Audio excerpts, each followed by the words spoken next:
Kita mo yun? Walang enforcer, walang police, para tatlong magkasunod-sunod na sasakyan. Pare-pareho nag-stop sa stop sign ng pedestrian lane. Grabe.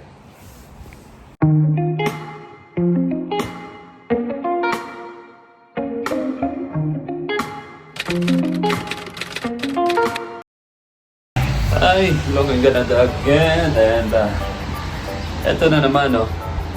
Akala ko maayos na yung panahon, pero nagsungit na naman ngayon. Umulan. Pero ayos lang. At least hindi siya ganong kasing lamig ng winter. Konting trivia lang, ha. Malalaman mo kung disiplinado yung mga driver sa isang lugar kapag wala kang maririnig na busina. So, ito sa Canada, no, halos wala kang maririnig na busina. Pera na lang kung emergency or mga may nangyari talaga na dapat ng busina. Pero talagang halos wala kang maririnig na nagbubusina dito sa kabila. Ito yung maayos dito eh. Kasi parang kasi yung yung ruta ko palagi dumadaan sa school.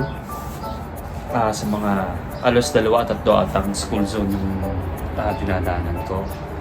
Ito yung maayos eh. Yung mga parents dito, inayaan na lang nila na yung mga anak na lang nila yung maglalakad sa daan. Parang kung ikaw yung parents, parang feeling mo safe na safe yung anak mo.